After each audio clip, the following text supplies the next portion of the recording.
जय हिंद मेरे सभी प्यारे विद्यार्थियों को, मैं राहुल एक बार फिर से आप सभी का स्टडी IQ में स्वागत करता हूं। तो कैसे हो आप सभी? और मैं आशा करता हूं सभी ने सही तरीके से तैयारी की होगी और नोट्स बना रखे होंगे और प्रॉपर वे से बनाए नहीं है तो बना लो। ये एक रिक्वेस्ट भी है और एक तरह से ऑर्डर भी मान सकते हो अपने बड़े भाई की तरह, ठीक है? तो नोट्स बनाकर चलना और आपको कोई भी दिक्कत नहीं आने वाली। आखिरी तक दोनों आप और हम खेलते रहेंगे साथ में मैथ के साथ, और मैथ बिल्कुल जितनी मुश्किल होती आएगी, जैसे कल हमने पहला पार्ट करा था, ठीक है, चीजें सीखी। अगर आपने कल वाली चीजें अगर सीख ली होंगी और उनको दोबारा रिवाइज करा होगा तो उसका आज ये फायदा होने वाला है कि जब मैं आज क्वेश्चंस कराऊंगा तो आज मैं जब जो क्वेश्चन मैं आपको समझाऊंगा ना, उससे पहले आप उसका आंसर दे पाओगे। तो सबसे बस यही फिर से कहना चाहूंगा, डेली रिवाइज करनी है, जितनी चीजें कराता चलूं, क्योंकि मेरा मकसद सिर्फ आपको अच्छी से अच्छी मैथ सिखानी है, पर सीखना आपके हाथ में है। जितनी आप मेहनत करोगे उतना ही ज्यादा आप सीख पाओगे। और दूसरी बात, जैसे जैसे आपको लगेगा लेवल बढ़ रहा है, वैसे ही वैसे क्वेश्चंस आप खुद सॉल्व करने लग जाओगे। आपको वही क्वेश्चंस आसान लगेंगे जो कल को मुश्किल लगते थे। तो स्टार्ट करते हैं पहले क्वेश्चन के साथ। बस कुछ ही पलों में पहला क्वेश्चन लग जाएगा। उससे पहले एक बार ये देख लीजिए। देखो, ये कल चीजें मैंने लिखवा रखी थी, 1/3 ये होता है 33 ये सारी चीजें अब दोबारा बताने की कोई जरूरत तो नहीं है, जल्दी से बता दीजिए, कोई भी जरूरत नहीं है दोबारा बताने की। तो यह सारी चीजें कल मैंने आपको लिखवाई दी थी, ये इसलिए यहाँ पर लिख दिए। जैसे ही क्वेश्चन आएगा तो थोड़ी बहुत यहाँ पर नजर पड़ते रहेगी क्वेश्चन हटने के बाद, तो ये चीजें आपको याद हो जाएंगी और मैं खुद भी यहाँ पर आपको थोड़ी सी हिंट दे दूंगा। तो आप सभी आ चुके हो, और एक बार जितने भी विद्यार्थी आ चुके, एक बार जल्दी से बस बीच में शेयर कर दीजिए, और फिर उसके बाद शेयर करने के बाद बीच में कहीं भी नहीं जाना। फिर सीधा सीधा क्या करें, सिर्फ और सिर्फ पढ़ाई, और बीच में कोई भी रोकथाम नहीं होगी, ठीक है? क्योंकि मेरा मकसद इस टाइम यह है कि जितने भी बच्चे जुड़ेंगे उनको सबसे नंबर 1 बनाना। और किससे नंबर 1? मेरे से नंबर 1, मतलब मुझसे ही आगे अपने आप को जिस दिन बढ़ा दूंगा उस दिन संतुष्टि मिल जाएगी, ठीक है? तो स्टार्ट करते हैं सर। पहला क्वेश्चन लगा दीजिए। दो चीजों को समझते हुए चलेंगे, जितना आप चीजों को समझ पाओगे उतना ही आप सीख पाओगे। तो पहला क्वेश्चन अगर मैं देखूं तो क्या कह रहा है, आराम से समझेंगे, जितना आप समझोगे उतना ही ज्यादा बेहतर रहेगा। पहले मैं इन्हें तरीके से कराऊंगा 30 सेकंड वाले मेथड से, फिर आगे जैसे बढ़ते जाएंगे, जैसे हम बड़े क्वेश्चंस की तरफ जाएंगे तो यही क्वेश्चंस को आप, जब मैं बड़े क्वेश्चन करा दूंगा, इन क्वेश्चनों को आप 10 सेकंड में कर पाओगे। फिर एक अलग मेथड बताऊंगा, पहले वो चीज है जिससे आप चीजों को सॉल्व कर पाओ, फिर आगे जाके एक एक्स्ट्रा चीज बाद में बताऊंगा। अभी नहीं बताऊंगा, क्यों? अभी बता दी वो चीज बिल्कुल शुरुआत में, तो आप क्या ना तो ये सीख पाओगे ना ही वो। तो सबसे पहले अगर आप क्वेश्चन पढ़ोगे तो आप क्या देखोगे, क्वेश्चन क्या रहा है क्वेश्चन क्या कह रहा है कि किसी वस्तु के भाव में 14 सही 2/7% की कमी हो गई। अब एक बात बताइए, 14/2/7% फ्रैक्शन में कितना होता है? 1/7। इतनी से हिंट मैं आपके लिए दे देता हूँ। कह रहे किसी वस्तु के मूल्य में 14 सही 2/7% की कमी हो गई है। तो यहाँ से आप क्या देखोगे कि अगर मैं कह दूँ, मुझे तो नहीं पता वो वस्तु कितने की थी, पर अगर मैं आपसे एक छोटी सी बात कहूँ कि वह वस्तु अगर 7 रुपये की, मान लेता हूँ कि अगर वह वस्तु 7 रुपये की रही होती, कि मैं उस वस्तु को 7 रुपये में बेच रहा होता और उसके मूल्य पर इतने प्रतिशत की कमी, तो इतना प्रतिशत मतलब कितने की कमी? 1 की, तो उसका मूल्य कितना हो जाएगा? 6 रुपये। इस बात को आप समझ पा रहे हो? कल ये बातें सारी सिखाई थी, कोई बच्चा भूल तो नहीं गया? दोबारा बता देता हूँ। अगर मैं कहूँ आपसे पूछूं 6 का 16 सही 2/3%, तो हमेशा ऊपर वाली संख्या ही कितना आ जाएगा? 1।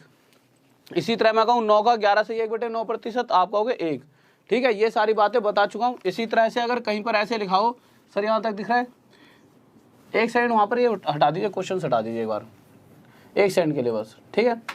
तो देखिए मैंने क्या कहा था, अगर मैं कहूँ 6 का 16 सही 2/3%, तो आप क्या कहोगे कितना आने वाला है? 1। हमेशा ऊपर वाली संख्या। अगर मैं कहूँ 3/8 होता है 37 सही 1/2%, चाहे 100 की गुणा करके देख लेना, यही आएगा। और मैं कहूँ कि कोई संख्या 8 है, इसका इतना प्रतिशत निकालिए, कितना आएगा? तो आप कहोगे 3 आएगा। हमेशा ऊपर वाली संख्या आएगी। और अगर किसी बच्चे को ये ना पता हो कैसे आ रहा है, तो कल वाली क्लास देख सकते हो, वहाँ से सारी चीज़ें क्लियर हो जाएंगी। बट आपको अभी सिर्फ किस बात पे फोकस करना है कि अगर मैं कहूँ कि नीचे वाली संख्या का इतना प्रतिशत, तो हमेशा ऊपर वाली संख्या ही मिल जाएगी। तो अब क्वेश्चन पर आते हैं। तो पहला क्वेश्चन लगा दीजिए सर दोबारा से। तो क्वेश्चन क्या कह रहा था सर? पहला लगाना, ठीक है? तो क्वेश्चन क्या कह रहा था, ध्यान से देखेंगे। क्वेश्चन कह रहा है कि किसी वस्तु के मूल्य में इतने प्रतिशत की कमी।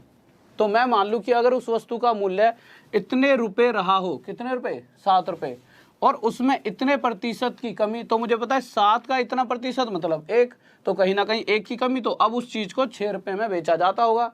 पर उस कारण से क्या हुआ कि जब वस्तु को हमने सस्ता बेचा तो वस्तु की सेल में वृद्धि हो गई, और जो वृद्धि हुई है सेल में कितने प्रतिशत की हो गई है? 33 सही 1/3% की। कितनी वृद्धि हो गई है? 33 सही 1/3%। इसे आप फ्रैक्शन में क्या लिख सकते हो? तो इसे हम लिख सकते हैं 1/3। तो यहाँ से मुझे पता लगा कि अगर मैं मान लूँ कि पहले मैं 3 चीज़ें बेचा करता था, कितनी बेचा करता था? 3। तो अब मूल्य कम होने के कारण इतना प्रतिशत उसमें वृद्धि हो गई है। तो मुझे पता है 3 का इतना प्रतिशत कितना हुआ? 1। तो आपको साफ साफ पता लग रहा होगा कि अगर मैं पहले 3 चीज़ें बेचा करता था तो अब इतना प्रतिशत मतलब 1 ज़्यादा, अब 4 चीज़ें बेच रहा हूँ। तो आप मुझे एक छोटी सी बात बताइए, जब मैंने एक वस्तु 7 रुपये की रखी हुई थी तो मैं 3 चीज़ें बेचा करता था, तो मेरी जेब में कितने रुपए आ जाते होंगे? तो आप कहोगे सर 7 रुपये हिसाब से 3 गई तो 7 दिए 21 रुपये आ गए आपकी जेब में। पर अगर मैं आज की बात करता हूँ तो आज मैं 6 रुपये की बेच रहा हूँ, पैसे तो कम कर दिए बट बेच 4 रहा हूँ, तो अब डेली कितने रुपए आ रहे होंगे? 6 चौक 24 रुपये। तो कहीं ना कहीं पहले से जो डेली की इनकम है उसमें वृद्धि हो गई। तो यही तो पूछ रहे कि कितने प्रतिशत की वृद्धि होगी डेली की आय में। तो मैंने देखा 21 पर कितनी वृद्धि? 3 की। क्या इसे प्रतिशत में निकाल सकते हो? आप निकाल सकते हो। कैसे? 21 पर 3 की वृद्धि, या तो प्रतिशत के लिए गुणा में 100 करेंगे, या हमें पता है इसको अगर मैं काट लूँ 3 से 1 पर, इसे 3 से 7 पर, तो ये आ गया 1/7। और 1/7 प्रतिशत में हमें पता है क्या होता है? 14 सही 2/7%। तो मुझे पता लगा कि क्वेश्चन ने पूछा था उसकी दैनिक बिक्री में कितने प्रतिशत की वृद्धि हुई। तो दैनिक बिक्री से प्राप्त धनराशि में 14 सही 2/7% की क्या हो जाएगी? वृद्धि। इस बात में किसी बच्चे को डाउट? अब देखिए, इसको और इजी बनाना होता तो कैसे बनाते हो, और उसके बाद फिर लास्ट में जब 4-5 क्वेश्चन कराने के बाद जब आपको इस चीज़ की आदत पड़ जाए, फिर एक स्टेप ऐसा बताऊंगा कि बिल्कुल ही यहीं की यहीं आंसर उसका आ जाता। तो अब देखिए, एक स्टेप थोड़ा फिर भी कम करा देता हूँ। हमने जो यहाँ काटा है, तो मुझे एक बात बताइए, ये क्या है? रेशो में। रेशो का मतलब क्या है? जितना कट सकता है इसको यहाँ पर काट दीजिए। 3 सत्ते 21, 3 अट्ठे 24, 3 7 जा 21, 3 8 जा 24। तो यहाँ से आप देख सकते हो कि जहाँ उसके पहली जेब में 7 रुपये आया करते थे, अब आ रहे हैं 8 रुपये। पहले से ज़्यादा कम, तो आप कहोगे पहले से ज़्यादा। कितना ज़्यादा? 1। तो 7 पर 1 की वृद्धि, और 1/7 कितना होता है? 14 सही 2/7%। और यह क्या आ गया हमारा आंसर। नेक्स्ट क्वेश्चन सेम ऐसा है, तो मैं चाहता हूँ हर बच्चा उसका आंसर दे। और फिर से वही बात कहना चाहूँ सर, नेक्स्ट क्वेश्चन लगा दीजिए कि कॉपी पेन लेकर बैठना, ज़्यादा से ज़्यादा टाइम को यूटिलाइज करो, उसका प्रयोग करो कि हाँ भाई जितनी देर बैठेंगे उसका फ़ायदा उठाएंगे। ठीक है, तो अगले क्वेश्चन का आंसर हर बच्चे का आना चाहिए। तो जल्दी से सर क्वेश्चन लगा दीजिए। हाँ भाई देखिए, प्लेलिस्ट आज फिर से उसको चेंज करेंगे। ठीक है, पूरी रात बैठ के पक्का प्लेलिस्ट पे काम चलाएंगे। और दूसरी बात, अगर अब एक चीज़ और कर देंगे, जो भी वीडियोस होंगी उनके नीचे डिस्क्रिप्शन में लिंक डाल देंगे। उस लिंक से क्या होगा कि जैसे इसकी पिछले वाली वीडियो है, तो वो पिछले वाली जो भी सीरीज़ होगी, पार्ट फर्स्ट वगैरह जो भी होगा, वो डिस्क्रिप्शन में होगा, जिससे आप पिछले पार्ट पे पहुँच सकते हैं। तो अगला क्वेश्चन देखिए, और आगे देखेंगे कि हम इसको और छोटा कैसे करेंगे। बट अभी उसके लिए पहले 5 क्वेश्चन सीखते हैं कि तरीका क्या है, चीज़ें किस तरह से होंगी। तो अगला क्वेश्चन देखा हमने, तो अगला क्वेश्चन क्या है आपके सामने आ चुका है। तो अगला क्वेश्चन क्या कह रहा है हमारा, एक बार जल्दी से यार इंक भी तो देखिए जल्दी से देखा हमने अगला क्वेश्चन। तो अगला क्वेश्चन कह रहा है कि इस बार मूल्य में 25% की कमी हुई है। तो आप सभी को बताया 25% मतलब 1/4। तो यहाँ से मैं देख सकता हूँ कि अगर मैं किसी वस्तु को पहले 4 रुपये में बेचा करता था, भाई प्राइस मतलब मूल्य, ठीक है। अगर मैं किसी वस्तु को पहले 4 रुपये में बेचा करता था और उसके अंदर अगर 25% की कमी से मुझे पता लगा कि भाई 4 का 25%, ऊपर वाली संख्या, ऊपर वाला कितना है 1, तो अगर मैं उसे 4 में बेचा करता था तो आज 1 कम कितने में बेच रहा हूँगा? 3 रुपये में। पर इस कारण से क्या हुआ, उसकी सेल में इंक्रीमेंट हो गया। कितने प्रतिशत का? 30% का। तो यहाँ लिख दिया 30%। 30% फ्रैक्शन में कितना होता है? 3/10। अगर इंक्रीमेंट है तो प्लस लगा दो, ठीक है। तो मैंने देखा कि अगर जहाँ पहले वो 10 वस्तुएं बेचा करता था, अब पहले से 30%, और मुझे पता है 10 का 30% कितना होगा, 3, तो पहले से 3 ज़्यादा अब 13 वस्तुएं बेच रहा होगा। अब हर बार ज़्यादा सोचने की ज़रूरत नहीं है, सिंपल करना क्या है, अगर कमी कह रहा है तो ऊपर वाली संख्या घटा दो, और अगर वृद्धि कहता तो ऊपर वाली संख्या जोड़ दो। अब हमने क्या देखा कि जहाँ 4 रुपये के हिसाब से पहले वो 10 चीज़ें बेचा करता था, तो आप बताओ अगर एक चीज़ 4 रुपये की बेच रहा है तो 10 चीज़ें कितने बेच देता हुआ, 40 रुपये में। तो यहाँ से उसकी जेब में 40 रुपये आ जाते होंगे। और जब अब कितने रुपये आ रहे होंगे, अब मूल्य तो कम हो गया, पर वस्तुएं पहले जहाँ 10 बेचा करता था, अब वस्तुएं ज़्यादा बेची जा रही हैं। भाई प्राइस कम हो जाए तो ज़्यादा बेची जाती है। हमने देखा 3 के हिसाब से जब 13 बेची होंगी तो उसकी जेब में कितने रुपये आएंगे, 39 रुपीज़। पहले से ज़्यादा आ रहे हैं कि कम आ रहे हैं। कितने की कमी हो गई, 1 की। तो 40 पर 1 की कमी प्रतिशत के लिए गुणा में 100। जब इसे काटा पीटा करा तो ये आ गया 2.5%। तो हमने देखा 2.5% की कमी। तो डेली सेल से जो प्राप्त धनराशि थी उसमें कितने प्रतिशत की कमी आ गई, 2.5% की। इस बात में किसी को डाउट, जल्दी से बताइए। बहुत बेहतरीन भाई, बहुत बढ़िया भाई, शाबाश, गजब गजब, बेहतरीन, सही बच्चों आंसर आ रहा है। तो नेक्स्ट क्वेश्चन ला दिए जल्दी सर। तो नेक्स्ट क्वेश्चन देखिए, और अभी 3-4 क्वेश्चन इसी तरह से देखते रहना, ठीक है। फिर उसके बाद खुद ही बता दूंगा कि किस तरीके से और इजी इन चीज़ों को हम बना सकते थे। तो अगले क्वेश्चन की तरफ जब हम आए तो ध्यान से देखते हैं क्या कह रहा है। जब तो मैं थोड़ी सी डालता हूँ तो जल्दी से करिए, जल्दी से करें, थोड़ी सी डाल लेता हूँ, जल्दी से करें। अगला क्वेश्चन क्या कह रहा है,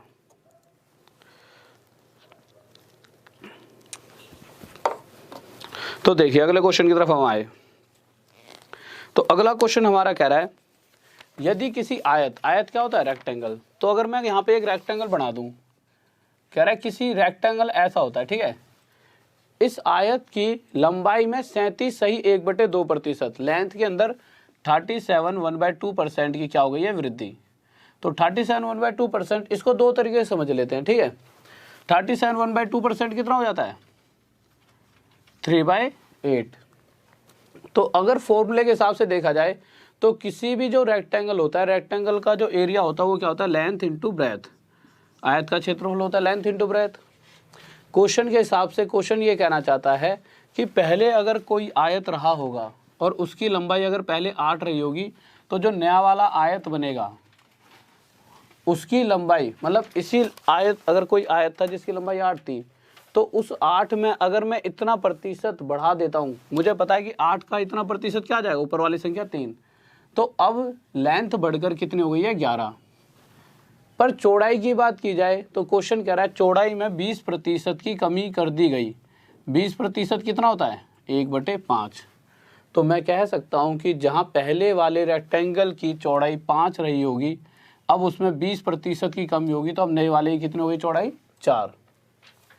तो आप बताइए, अगर मैं क्षेत्रफल की बात करता हूँ तो पहले वाले का क्षेत्रफल कितना हो जाएगा, तो पहले वाले का क्षेत्रफल 8 पंजे 40, भाई लंबाई गुना में चौड़ाई, और नए वाले का 11 चौक 44, 11 4 44, लंबाई गुना में चौड़ाई। तो ये पूछ रहा है पहले वाले से अब वाले में कितना अंतर आ गया। तो पहला 40 था, तो अब जो नया वाला है उसमें 44 हो गया है, 4 की वृद्धि हो गई है। तो इसी चीज को हम यहाँ पर करके देखते हैं।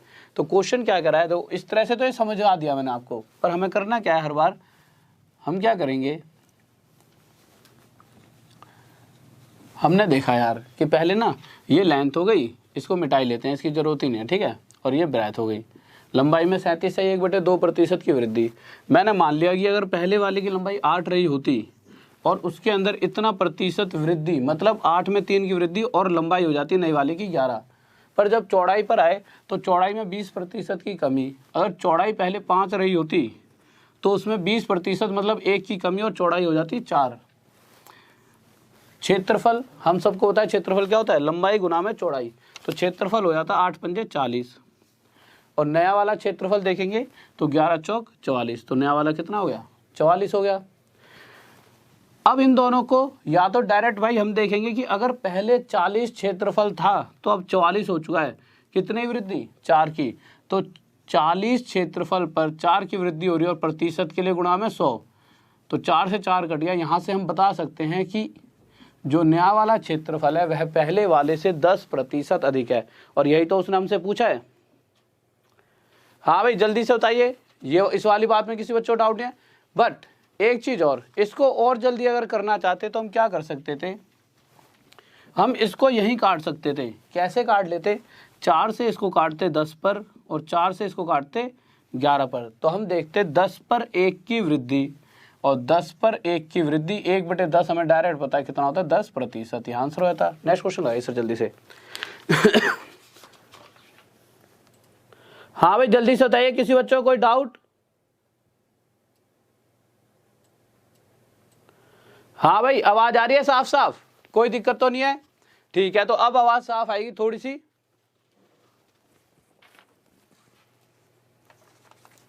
कल आपके जितने भी एग्जाम हैं, ठीक है, जैसे एनटीपीसी का अलग है, ठीक है, जिसका एग्जाम है यूपी जेल वार्डन का, सबकी एक सब्जेक्ट वाइज प्लेलिस्ट बना दी जाएगी। आज पूरी रात वर्क चलेगा, ठीक है। अगर आज ना बने तो पक्का पक्का कल से मेरी वीडियो को छोड़ के सबकी डिसलाइक कर देना, वैसे कर ही देना, मतलब मेरी भी कर देना अगर आज नहीं बनाया तो, ठीक है। बट आज पक्का आपके लिए प्लेलिस्ट बना देंगे, ठीक है। और पीडीएफ के लिए कुछ दिन का टाइम लगेगा यार। क्यों लगेगा? 1-2 दिन बस और दे दो लास्ट। अगर पीडीएफ भी 1-2 दिन बाद ना मिलने लगे तो तुम वीडियो मत देख, नहीं वीडियो तो देखना, फिर डिसलाइक वाला सिस्टम सही है, पर पीडीएफ भी पक्का मिल जाएगी 1-2 दिन में, पक्का पक्का, इसकी गारंटी है। नेक्स्ट क्वेश्चन देखिए सर क्या कह रहा है। ये वादे पक्के वाले और ये वादे टूटेंगे और नहीं। पर इस बार वादा पक्का वाला है, ठीक है।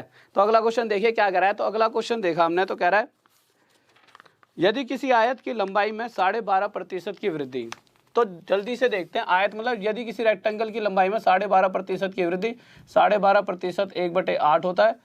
और क्वेश्चन कह रहा है और उसकी चौड़ाई में 33.1/3% की कमी, और उसकी चौड़ाई में 33.1/3% की कमी फ्रैक्शन में कितना होता है? 1/3।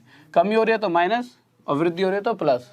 अब क्वेश्चन के हिसाब से देखा जाए, नहीं चौड़ाई में भी वृद्धि हो रही है, तो मुझे पता है अगर मैं लेंथ इंटू ब्रेथ क्षेत्रफल निकालना चाहूँ तो लेंथ इंटू ब्रेथ, तो अगर पहले लंबाई 8 रही होगी और उसके अंदर इतना प्रतिशत मतलब 1 की वृद्धि होगी, लंबाई होगी 9।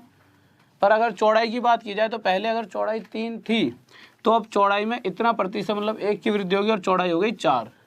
तो आप देखोगे कि पहले जो क्षेत्रफल रहा होगा वो क्या रहा होगा? लंबाई गुना में चौड़ाई, 8 × 24, और जो अब क्षेत्रफल हो गया वो कितना हो गया? 9 चौक 9 4 जा 36। तो हम देख सकते हैं कि पहले वाले से जो नया वाला क्षेत्रफल है वो अधिक है। और कितना अधिक है? तो हमने देखा 24 में कितना एक्स्ट्रा है? 12। तो प्रतिशत में देखने के लिए हमने देखा कि भाई 24 था क्षेत्रफल पहले, अब नए वाले में कितना वृद्धि हो गई है? तो नए वाले में 12 की वृद्धि, और प्रतिशत में निकालने के लिए 100 की गुणा करेंगे, 12 से 2 पर काट दें और 2 से कितने में जाएगा? 50 पर। तो मैंने देखा नए वाले क्षेत्रफल में 50% की वृद्धि हो गई है। नेक्स्ट क्वेश्चन लगाइए सर जल्दी से।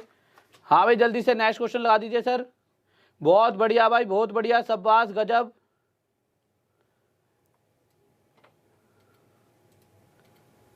हाँ भाई कोई बर्थडे नहीं है, और कहते हैं इस बार वादे नहीं टूटेंगे, ठीक है। अगर वादे टूट गए ना पक्का, फिर उसके बाद क्या करना? डिसलाइक पे डिसलाइक ठोक देना। बट 1 दिन का टाइम दे दो प्लेलिस्ट का, और 2 दिन का टाइम दे दो पीडीएफ का, डन हो जाएगी ना। आज तो हमारे टेक्निकल वाले सर जी भी कह रहे हैं डन है पीडीएफ सर जी, तो इस बात की गारंटी है। नेक्स्ट क्वेश्चन लगाइए सर जल्दी से। नेक्स्ट क्वेश्चन लगा दिया सर आपने। तो नेक्स्ट क्वेश्चन देखिए क्या करा हमारा। तो अगले क्वेश्चन पर आए, तो हमने अगला क्वेश्चन देखा। तो अगला क्वेश्चन कह रहा है यदि किसी वृत्त इफ द रेडियस ए नहीं होगा, radius of the radius of a circle is increase by 50%, यदि किसी वृत्त की त्रिज्या में 50% की वृद्धि कर दी जाए। तो आप मुझे एक बात बताइए, जितनी भी 2D फिगर्स होती हैं, इस क्वेश्चन को सर हटा दीजिए। चलो एक नई चीज़ भी बता देता हूँ आपको सर, एक बार क्वेश्चन हटा दीजिए, ठीक है। आपको एक नई चीज़ बता देता हूँ। कभी आपने 2D और 3D पढ़ा होगा, वैसे मैं आपको ये चीज़ यहाँ पर ज़्यादा नहीं देर तक बताऊँगा, मेंसुरेशन पढ़ाऊँगा तब बताऊँगा, ठीक है। तो कभी आपने 2D 3D फिगर्स के बारे में सुना होगा, ये क्वेश्चन तो आपने कर भी लिया होगा, मुझे पता है बहुत से बच्चों ने। बट इन चीज़ को समझोगे तो आप कहीं ना कहीं कुछ चीज़ें समझ पाओगे, ठीक है। तो 2D और 3D, 2D क्या होता है? या फिर सर लगा ही दो क्वेश्चन, क्योंकि इस टाइम पर ये वाला टॉपिक आपके लिए बहुत लंबा चलेगा। कंसेप्ट से थोड़ा सा हट जाओ, ये मेंसुरेशन में पढ़ाएंगे, बहुत बेहतरीन चीज़ होगी। इसमें फिर से ये वाले क्वेश्चन, ये जो लंबाई और गुड़ाई में, लंबाई में वृद्धि हो रही है और चौड़ाई में वृद्धि हो रही है, ठीक है, इस तरह क्वेश्चन से एक बार मेंसुरेशन में कराऊंगा, वहाँ पर आपको पता लगेगा कि ये चीज़ें तो बहुत मतलब दिमाग में फिट ही करवा दूंगा बिल्कुल ही, कि ये ऐसा ही क्यों होता है और किस तरीके से क्वेश्चन बन सकता है। अभी तो सिंपल नॉर्मल वैसे जब परसेंटेज है तो परसेंटेज ही रहने दो, नहीं तो दिमाग आपका बिल्कुल एकदम क्या हो जाएगा, थोड़ा सा बोझ हो जाएगा दिमाग पे। तो समझिए क्वेश्चन क्या कह रहा है, यदि किसी वृत्त की त्रिज्या में 50% की वृद्धि, वृत्त होता है सर्कल, अगर मैं कहूँ सर्कल का एरिया क्या होता है, तो आप कहोगे सर्कल का एरिया होता है पाई आर का स्क्वायर। अब आप मुझे एक बात बताइए, मैंने मान लिया पहले वाला कोई सर्कल था जिसकी रेडियस थी R1 और एक नया वाला रेडियस सर्कल बना जिसकी रेडियस क्या हो गई R2। तो मैं क्या कहूँगा कि पहले वाले सर्कल का जो एरिया रहा होगा क्या होगा, पाई R1 का स्क्वायर, और नए वाले का क्या हो जाएगा, पाई R2 का स्क्वायर। अगर मैं इन दोनों के क्षेत्रफल की बात करता हूँ तो पाई से पाई हट जाएगा, हटेगा ही नहीं हटेगा। कह रहा है कि जो रेडियस है उसमें 50% की वृद्धि हो रही है। तो मुझे एक छोटी सी बात बताइए, 50% क्या होता है, 1/2। तो आप देखोगे कि अगर पहले वाले की रेडियस अगर 2 रही होती तो दूसरे वाले की 50% ज़्यादा, मतलब एक ज़्यादा कितनी हो जाएगी, 3। अगर मैं R की जगह, R1 की जगह 2 रखूँगा तो 2 का स्क्वायर 4, और R2 की जगह 3 रखूँगा तो 3 का स्क्वायर 9। तो मैं देखूँगा पहले वाले से जो नया वाला क्षेत्रफल होगा वो कितना अधिक होगा, 5 अधिक। तो 4 पर 5 की वृद्धि प्रतिशत के लिए गुणा में 100। तो मैं जब इसको काटूंगा तो 4 से 25 पे कटेगा और 25 पंजे 125% की क्या हो जाएगी, वृद्धि। ये तो हो गई ये वाली बात। पर हम इसको किस वे में करेंगे, देखो इस तरीके से तो ये चीज़ समझने के लिए है, बट आपको हर बार करना क्या है, आपको आँख बंद करके ना, अभी मैं आगे एक रेशियो एंड प्रोपोर्शन समझाने जा रहा हूँ, फिर आप जब भी क्वेश्चन आएगा आपको कोई फॉर्मूला ध्यान रखने की जरूरत नहीं है, सिर्फ आपको ये देखना क्वेश्चन में पूछा गया है, जब भी क्वेश्चन में क्षेत्रफल लिखा जाए, एरिया, तो आपको बस करना क्या है, सबसे पहली बात तो अगर वो सर्कल की बात करेगा तो कभी भी सर्कल की यूँ नहीं कहेगा कि भाई एक बार रेडियस में इतने प्रतिशत की वृद्धि, एक बार कमी। क्यों, क्योंकि सर्कल के अंदर जो क्षेत्रफल होता है वो किससे निकलता है, रेडियस और रेडियस। आयत में तो फिर भी लंबाई अलग होती है और चौड़ाई अलग, पर अगर इसी तरह से अगर वर्ग की बात की जाए तो वर्ग की भी सभी भुजाएं बराबर होती हैं। तो वर्ग के लिए भी वो हमेशा क्या कहेगा कि इसकी एक भुजा में इतने प्रतिशत की वृद्धि, समझ रहे हो। दो इसके लिए तो लंबाई अलग बढ़ानी पड़ेगी, चौड़ाई अलग, बट अगर वर्ग और वृत्त की बात की जाएगी तो इनकी जो इसका जो क्षेत्रफल डिपेंड करता है रेडियस पे, और एक अगर वृत्त की बात की जाए सर्कल की तो रेडियस अलग अलग नहीं हो सकती है एक सर्कल की। इसी तरह से वर्ग की बात की जाए तो इसकी सभी भुजाएं आपस में क्या होती है, बराबर बराबर होती हैं। तो इनके क्षेत्रफल की जब बात करेगा क्वेश्चन में तो सिर्फ यहाँ पर एक रेडियस की बात करेगा कि रेडियस में इतने प्रतिशत की वृद्धि, या वर्ग की बात करेगा तो कहेगा कि उसकी एक भुजा में इतनी, या उसकी भुजाओं में एक ही बार देगा प्रतिशत।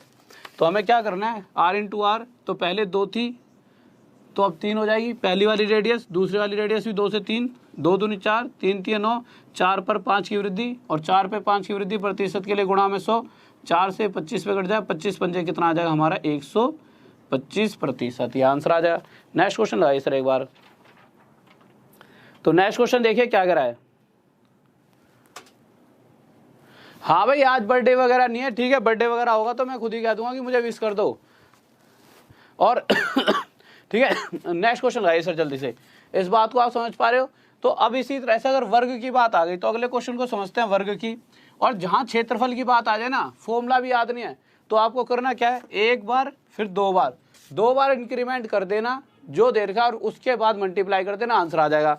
और ऐसा क्यों करना है, एक बात और भी बताऊंगा भी रेशो के हिसाब से। तो अगला क्वेश्चन दे रखा है, कह रहा है यदि किसी वर्गाकार क्षेत्र की प्रत्येक भुजा 40% कम कर दी जाए, तो 40% की बात अगर आ रही है तो 40% कितना होता है, 2/5। तो मैंने क्या कहा था कि हमें पता है इसका क्षेत्रफल क्या होता है, a का स्क्वायर, मतलब a मल्टीप्लाई a। पहले अगर इसकी भुजा 5 रही होगी तो उसमें इतने प्रतिशत की कमी मतलब 2 की कमी, तो अब भुजा कितनी हो गई 3। इसी तरह से दूसरी बार भी दूसरी भुजा भी 5 से क्या हो गई होगी 3। तो पहले अगर 5 पंजे 25 क्षेत्रफल था तो अब 3 तिये कितना हो गया 9। तो क्षेत्रफल में कितने की कमी आ गई है, क्षेत्रफल में 16 की कमी। तो 25 पर 16 की कमी प्रतिशत के लिए गुणा में 100, 25 से कितना हो जाएगा 4 पे और 16 चौक 64%। यह हमारा क्या गया आंसर। इस बात में किसी बच्चे को डाउट जल्दी से बताइए। हाँ भाई किसी बच्चे को डाउट तो जल्दी से बताइए। ओके त्यागी जी देखिए थोड़ा सा और धीरे कर देते हैं स्पीड, ठीक है। मुझे अगर लग रहा है किसी बच्चे को समझ नहीं आ रहा तो बताते रहना। तो देखिए अगला क्वेश्चन लगाइए सर, ठीक है। हाँ 7वां। तो नेक्स्ट क्वेश्चन देखिए क्या कह रहा है। तो अगले क्वेश्चन की तरफ आते हैं। देखिए बच्चों जिसको समझ नहीं आ रहा 7वां क्वेश्चन तो आप होमवर्क में कर लेना। अब जो चीजें समझा रहा हूं ना उन चीजों को समझ लेना, ठीक है। अब जो क्वेश्चन समझा रहा हूं उन चीजों को समझ लीजिए, फिर उससे आपको सारी चीजें बिल्कुल ही क्लियर हो जाएंगी, क्योंकि अगला स्टेप थोड़ा सा बढ़ जाएगा। जो चीजें अभी तक करा रहा हूं उससे हल्का सा लेवल अप हो जाएगा। सर एक बार इस क्वेश्चन को होमवर्क में दे दो और इसको हटा दो, मैं कुछ चीजें समझा दूं। क्योंकि अब आंख बंद करके क्वेश्चन करना है और आंसर हर बार सही दोगे। बस एक चीज समझ लेना, ठीक है। रेशो का हम यहाँ क्या यूज करने वाले हैं। कुछ बच्चों को चीजें मैंने पहले ही सिखा रखी हैं कि रेशो का किस तरह से यूज करते हैं, बट कुछ बच्चों को अभी सिखा देता हूँ। रुकना है थोड़ी देर, चीजें देखेंगे कि आगे और क्या बदलाव हो सकता है, ठीक है। तो रेशो का क्या यूज है, जैसे आपने कभी देखा होगा कि कहीं पर अगर मैं लिख दूं A/B 1/2 है, ठीक है। छोटी सी चीज लेंगे और कहीं पर अगर दे दूं B/C, या फिर इससे पहले एक चीज और छोटी सी शायद जिससे आप सभी को याद आ जाए कि मैं आप सभी को बताना क्या चाहता हूं। अगर कहीं पर ऐसे लिखा हो, ध्यान से सुनना, अगर कहीं पर ऐसे लिखा हो A/B दे रखा है हमारे को 27/23, ठीक है। जल्दी से आंसर देना है। और B/C दे रखा है हमारे को 26/18 और C/D दे रखा है हमारे को 46/13 और D/E दे रखा है हमारे को 2/3। और वो आपसे एक छोटी सी बात पूछ लेता है कि A/E बताइए, क्योंकि अब इन चीज़ों का यूज़ होने वाला है जिसके अंदर परसेंटेज दो। मैंने आपको क्या कहा था, पूरी की पूरी अर्थमेटिक हमारी 2 चीज़ों से मिलकर बनेगी। मैं ये चीज़ आपको पहले ही बता देता, पर क्या है कि अब बताऊंगा तो उसके बाद पिछले क्वेश्चंस को घर पे जाकर खुद करना, कि वो जो नहीं समझ आए होंगे वो भी अब आप 1 सेकंड में कर पाओगे। इसीलिए जो क्वेश्चन पहले करा दिए हैं उनको भी इस तरीके से बाद में करना जो अब सिखाने वाला हूँ। कुछ बच्चों को ये चीज़ें मैं पहले बता चुका हूँ कि पूरी अर्थमेटिक परसेंटेज और इन रेशो के बलबूते पर हम खत्म करेंगे, चाहे CI हो, चाहे SI हो, चाहे प्रॉफिट एंड लॉस हो, चाहे परसेंटेज हो, चाहे आपका टाइम लेवल को, टाइम डिस्टेंस हो, कोई भी चैप्टर हो, ठीक है। अब आपसे मैंने पूछा A/E, तो A/E का क्या फायदा है। A/E अगर निकालना है तो कैसे निकाल सकते हैं। तो जब भी मैं कहूँगा A/E निकालिए तो A मतलब सबसे पहली वाली और E मतलब सबसे आखिरी वाली का अनुपात हमें बताना है। तो सबसे पहली वाली की बात की जाए तो हमेशा इधर वाली जितनी भी संख्याएं हैं, इधर वाली कितनी संख्याएं हैं 27, 26, 46, 2, जितनी भी इधर वाली संख्याएं, इन सभी का आपस में मल्टीप्लाई करने पर यहाँ पर जो संख्या मिलेगी वो हमेशा एक ही वैल्यू होगी। और अगर हम E की बात करते हैं, किसकी बात करते हैं, E की, तो E की अगर हम बात करेंगे तो E की वैल्यू होगी हमेशा इधर वालों को आपस में मल्टीप्लाई करके यहाँ पर जो संख्या आएगी, इधर वालों को आपस में मल्टीप्लाई करके यहाँ पर जो संख्या आएगी वो होती है सबसे आखिरी वाली। तो कहने का मतलब ये है कि जब भी किसी एक रफ्तार से कुछ चीज़ें बढ़ रही होती हैं कि भाई पहले A से B हुई, फिर वो B से C हुई, फिर C से D हो गई, इसी रफ्तार से तो चीज़ें जा रही हैं। देखा जाए तो B यहाँ पर 23 है, पर यहाँ पे तो B 26 है। हमें ये देखना है कि पहले किस रफ्तार से बढ़ी है और दूसरी बारी में किस रफ्तार से बढ़ी है। तो हमेशा अगर मैं फर्स्ट वैल्यू की बात करूंगा तो फर्स्ट वैल्यू शुरुआत में वह संख्या कितनी रही थी, तो इधर वालों को मल्टीप्लाई करके शुरुआत का आ जाएगा। और मैं बात करूं कि आखिरी में अब वो कितनी हो चुकी है, तो उसके लिए इधर वाली सभी को आपस में मल्टीप्लाई करेंगे।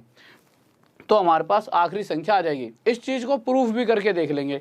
बट आप कहोगे सर अगर मैं इन सभी को मल्टीप्लाई करूँ और इन सभी को मल्टीप्लाई करूँ और यहाँ लिखूँ तो टाइम बहुत लगेगा। क्यों भाई? 27 गुणा में 26 गुणा में 46 गुणा में 2 कर लो मल्टीप्लाई, लगेगा टाइम।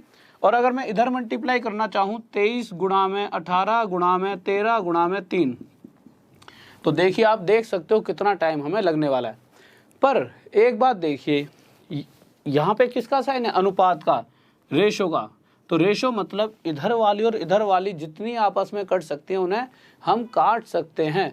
तो बस मैं यह समझाना चाहता हूँ कि अगर मैं इन्हें यहाँ से ऐसे 23 से इसे 46 को 2 पे काट दूँ, 18 9 से 2 पर 18 और 9 3 27, अगर मैं इन्हें यहाँ पर आपस में काट सकता हूँ तो मैं क्या कर सकता हूँ, यहाँ इतनी बड़ी फिल्म लिखने की जगह मैं इन्हें यहीं पर आपस में काट सकता हूँ, क्योंकि मुझे ये बात पता लग चुकी है कि ये तो आपस में मल्टीप्लाई होंगे, तो मल्टीप्लाई होंगे तो कटेंगे तो नहीं, बट इधर वाले और इधर वाले आपस में कट सकते हैं।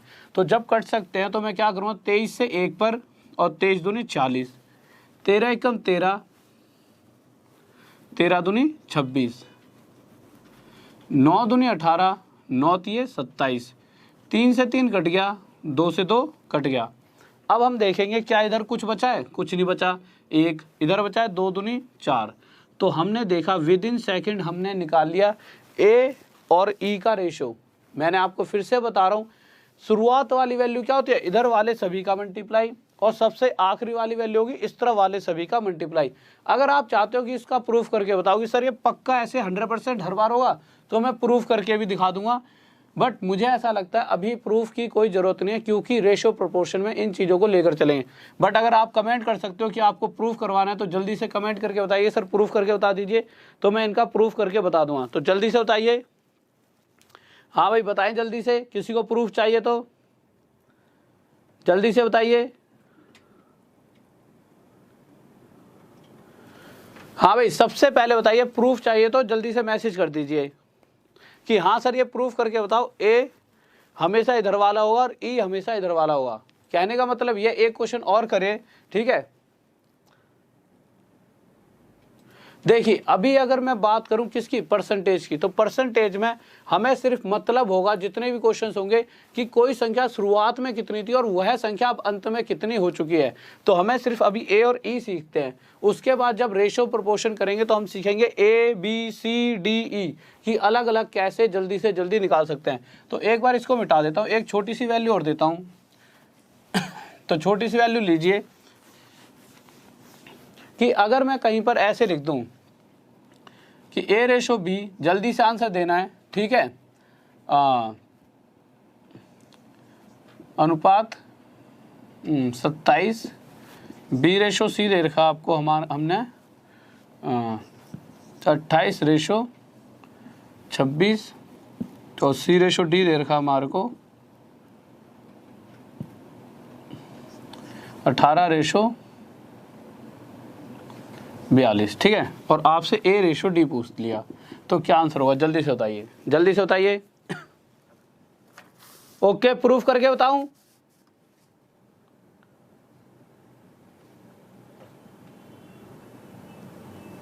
चलो ठीक है, प्रूफ कर देते हैं, ठीक है। इस चीज को एक बार, अभी कमेंट पड़ा है प्रूफ का। तो मैंने अगर ए रेशो डी पूछा, ठीक है, पहले तो एक बार फिर से ए रेशो डी मैंने क्या कहा था, अगर ए मतलब सबसे पहले वाली अगर संख्या पूछी जाए तो वो क्या होगी, इधर वाले सभी का आपस में मल्टीप्लाई, और डी मतलब सबसे इधर वाली ए की वह संख्या शुरुआत में कितनी रही होगी। भाई पहले ए से बी हुई, फिर बी से वो संख्या में कुछ वृद्धि हुई, सी हुई होगी, फिर सी से क्या हो गई है वो डी।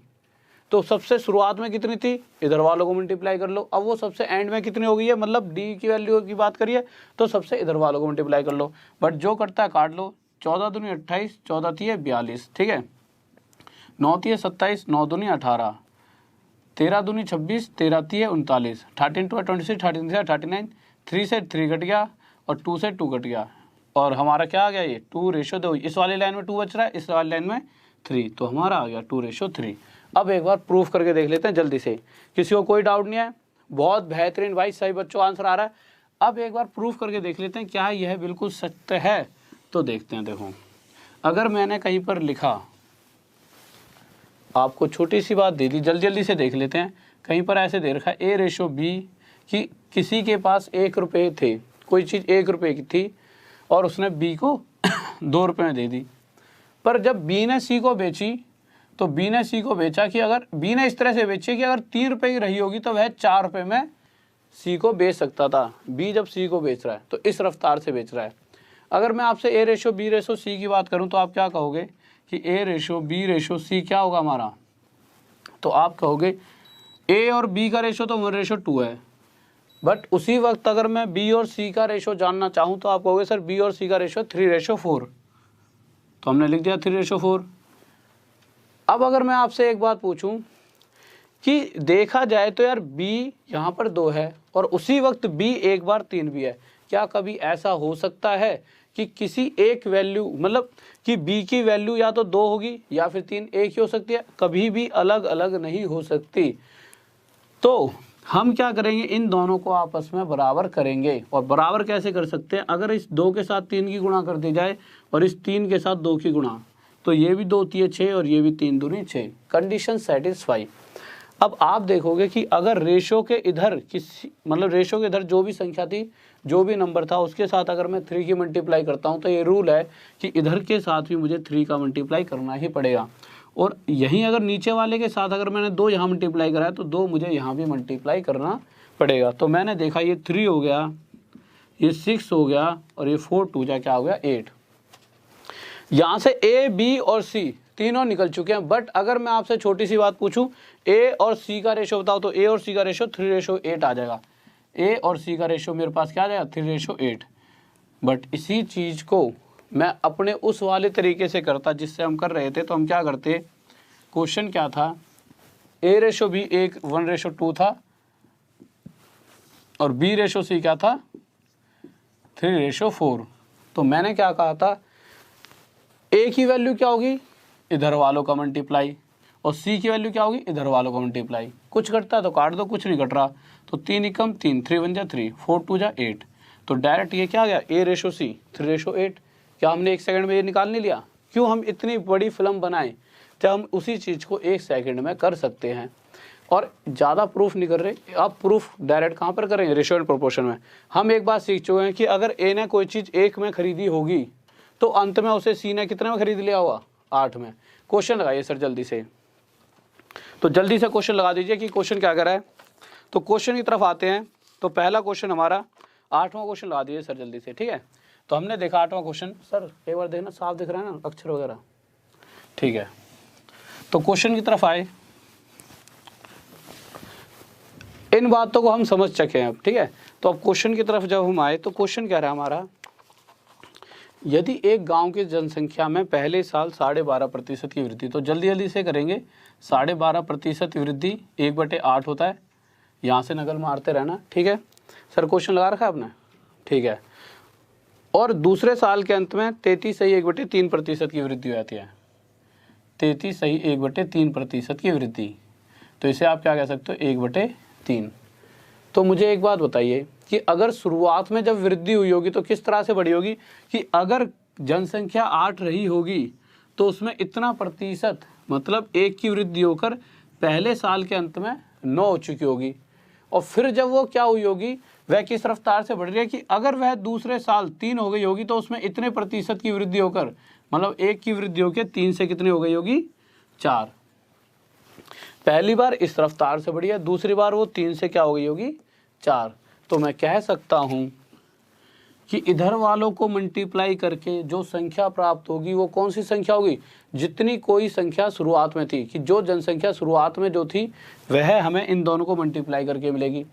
और इन दोनों को मल्टीप्लाई करके कौन सी संख्या आएगी, वह संख्या आएगी जो वो अब अंत में हो चुकी है। जो जनसंख्या अब अंत में हो चुकी है वह इन दोनों को मल्टीप्लाई करके हमें मिलेगा। तो जो कटता काट दो, 3 से 1 पर 3 3 9, 4 एकम 4, 4 दूनी 8। तो यहाँ से हमने देखा 2 1 जा 2 और 3 1 जा 3 कि अगर किसी गांव की जनसंख्या शुरुआत में 2 रही होगी तो अब अंत में वह 3 हो चुकी है। पर क्वेश्चन कह रहा है कि 2 साल बाद वो 3 नहीं हो रही, कितनी हो रही है 2700। इससे कितने गुणा था 900 गुना ज़्यादा। तो इसी प्रकार शुरुआत में भी जनसंख्या 2 ना होकर 900 गुना ज़्यादा कितनी रही होगी, 1800। और है क्या आ जाएगा आंसर। किसी बच्चों डाउट जल्दी से बताइए। नेक्स्ट क्वेश्चन लगा दीजिए सर जल्दी से। तो देखिए हमारा नेक्स्ट क्वेश्चन क्या कह रहा है, ये बात आपको समझ आ चुकी होगी। तो अगले क्वेश्चन की तरफ समझ चलते हैं। तो अगला क्वेश्चन लगाइए सर जल्दी से। गले में दर्द हो रहा है, पानी पिलाओ थोड़ा सा। तो नेक्स्ट क्वेश्चन देखते हैं क्या कह रहा है।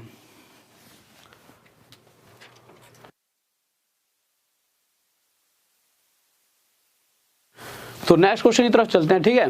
हाँ, किसी को अगर थोड़ी सी भी दिक्कत हो रही है, थोड़ा सा हल्का सा पेन हो रहा है, इसलिए कोई कोई अक्षर बोलते टाइम ऐसा नहीं होता है, कभी कभी गला खराब हो जाता है तो एकदम अक्षर कट जाते हैं। तो अक्षर मुझे लग रहा है कि कोई कोई अक्षर छूट रहे हैं, बोलते टाइम एकदम बढ़ जाता है पेन, ठीक है। तो थोड़ा सा आप साथ देना है। तो अगले क्वेश्चन की तरफ आए। तो अगला क्वेश्चन हमारा क्या कह रहा है कि यदि एक गांव की जनसंख्या में पहले साल 16.2/3% की वृद्धि, तो जैसे जैसे कह रहा है लिखते रहते हैं 16.2/3% की वृद्धि, फ्रैक्शन में क्या लिख देंगे इसे 1/6, ठीक है। फिर आगे आए तो दूसरे साल के अंत में 37.1/2% की कमी, फिर जनसंख्या में 37.1/2% की क्या हो रही है, कमी। इसे क्या लिख सकते हैं 3/8 लिख दिया। फिर अंत में तीसरे साल में वृद्धि हो रही है फिर से 57.1/7% की, फ्रैक्शन में क्या होता है ये 4/7। पहले वृद्धि हो रही थी प्लस लगा लेना, फिर कमी तो माइनस, फिर वृद्धि तो प्लस, सिर्फ अपने याद रखने के लिए। अब एक बात बताइए कि पहले साल किस रफ्तार से बढ़ी, कि पहले साल 6 हुई होगी तो जाते आते 7 हो गई होगी।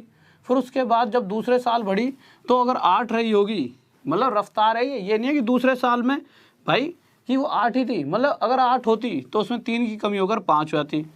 फिर जब तीसरे साल की रफ्तार देखी कि 7 होती तो वो कितनी हो जाती 11। जिस तरह से कह सकते हैं कि ए से बी हो गई, फिर बी से सी और सी से डी। और मुझे पता है कि अगर शुरुआत की जनसंख्या निकालनी हो कि कोई संख्या शुरुआत में कितनी थी तो इधर वालों को मल्टीप्लाई कर दो, और अब वो अंत में कितनी हो चुकी है उसके लिए उधर वालों को मल्टीप्लाई कर दो, बट जो कटता है उसे आपस में काट भी लो। तो ये कितना आ गया 8 6 48, 8 6 48। तो मैंने देखा कि अगर कोई जनसंख्या शुरुआत में 48 रही होगी तो अब 11 पंजे 55, अब वह कितनी हो चुकी है 55 हो चुकी है। पर क्वेश्चन कह रहा है वो 55 नहीं हुई, वो कितनी हो गई है 165,000, इतनी होगी ना इतनी हो गई है। इससे कितने गुना ज़्यादा, इससे 3000 टाइम्स ज़्यादा। तो मैं कह सकता हूँ कि वह शुरुआत में भी इतनी ना होकर इससे 3000 टाइम्स ज़्यादा कितनी रही होगी 144,123 इतनी। किसी बच्चों डाउट इस बात में जल्दी से बताइए, कोई दिक्कत नहीं है, ठीक है। नेक्स्ट क्वेश्चन कराइए सर जल्दी से। तो नेक्स्ट क्वेश्चन देखिए क्या कर रहा है, तो जल्दी से देखिए अगला क्वेश्चन देखते हैं। और मैं चाहता हूं हर बच्चे का आंसर आ रहा है, बहुत बढ़िया। देखो यार टेंशन मतलब ए बी का पूछे, सी का पूछे, किसी का पूछे सबका निकलवा दूंगा, ठीक है, उसकी दिक्कत मत लो। अभी जिस तरीके से मैं चला रहा हूँ उस तरीके से चलने की तो कोशिश कर लो। तो अगले क्वेश्चन की तरफ आए। लास्ट में जाते जाते ये हो जाएगा जब चैप्टर खत्म हो रहा होगा या फिर जब आपकी सारी चीज़ें खत्म होंगी, आपको संतुष्टि मिलेगी कि हाँ सर ने सारी चीज़ें हमारी क्लियर करा दी। तो अगला क्वेश्चन देगा सर, कौन सा क्वेश्चन है अगला 10वां, ठीक है। अगर बड़ा क्वेश्चन हो रहा हो ना तो आधा आधा करके, हाँ ठीक है। तो क्वेश्चन कह रहा है कि यदि एक गाँव की जनसंख्या में पहले 37.1/2% की वृद्धि हो रही है तो आपको क्या करना है, सिंपल ऐसे लिख लो और ऊपर लगा लो प्लस, याद करने का साइन है, ठीक है। फिर कह रहा है दूसरे साल के अंत में 16.2/3% की कमी, तो 16.2/3% की कमी, तो 1/6 कमी के लिए माइनस। फिर कह रहा है 9.1/11% की कमी, फिर से कमी हो रही है तीसरे साल में, तो 9.1/11। अच्छा अगर याद करने के लिए मैंने क्या बताया था कि 9.1/11, तो पीछे जो 1/11 है वही इसका क्या बन जाएगा फ्रैक्शन, तो फिर से कमी हो रही है। अब हमने क्या देखा कि शुरुआत में 8 थी तो उसमें 3 की वृद्धि हुई, कितनी हो गई 11। फिर दूसरे साल किस रफ्तार से कमी हुई है 6 से 5 हो गई, और तीसरे साल में 11 से 10, जो कटता है वो काट दीजिए, 11 से 11 कट जाएगा, आगे कुछ कटेगा तो आप देखोगे आगे 2 से 5 पर और 2 से 4 पर, तो ये हो गया 6 चौक 24, 6 4 जा 24 और 5 5 जा 25, 5 5 25। कि अगर शुरुआत में जनसंख्या 24 रही होगी तो 3 साल के बाद वह 25 हो गई होगी। पर क्वेश्चन में देखा जब हमने तो कह रहे 3 साल बाद 25 नहीं है, 25,000 है। इससे कितने गुना आया था? इससे 1000 गुना। तो शुरुआत में भी वह 24 ना होकर इससे 1000 गुना ज़्यादा कितनी रही होगी? 24,000। नेक्स्ट क्वेश्चन है सर जल्दी से। तो नेक्स्ट क्वेश्चन देखते हैं जल्दी से क्या करा है। बहुत बढ़िया भाई, देखो ये एक पड़ाव है, इसको खत्म करते जो पुराने बच्चे हैं ना उनके लिए इस बार एकदम नई सीरीज के भी क्वेश्चन खुद ही ऐड होते रहेंगे। बट इस पड़ाव को तो मुझे सबको ही सिखाना पड़ेगा, जो कोई बच्चा पहली बार ही कर रहा है, ठीक है। क्योंकि ऐसा तो नहीं है पेपर में नहीं आएंगे, पेपर में तो ये भी आने हैं और ये बहुत ज़्यादा पूछे आते हैं, बहुत ही ज़्यादा। अब उसके बाद जब आखिरी क्लास तक पहुँचेंगे तो पहले भी सब कुछ ही करा रखा है जो पुराने बच्चे, बट 1-2% अगर गलती से छूट गया होगा तो वो यहाँ पर आपके लिए और बेहतरीन तरीके से बताया जाएगा। और जो भी मेरे को लगता है कि थोड़े मुश्किल क्वेश्चन हैं जो इस बार मैं कराऊंगा आपको बहुत तगड़े वाले। तो अगले क्वेश्चन की तरफ आए तो अगला क्वेश्चन देखिए क्या कह रहा है हमारा। तो जब हमने अगला क्वेश्चन देखा तो अगला क्वेश्चन क्या कह रहा है हमारा। बहुत बढ़िया भाई, बहुत बढ़िया, ओके सभी का आ रहा है। नेक्स्ट क्वेश्चन की तरफ आए, एक सेकंड रुकिए।